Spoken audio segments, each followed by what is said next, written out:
তো হ্যালো বন্ধুরা, চলে এসেছি নতুন একটা ভিডিও নিয়ে।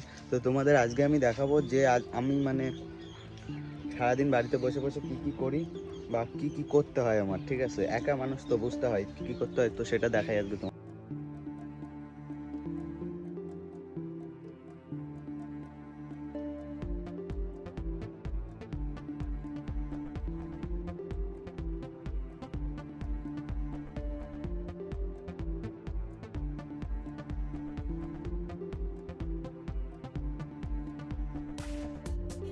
Go, go, go, go.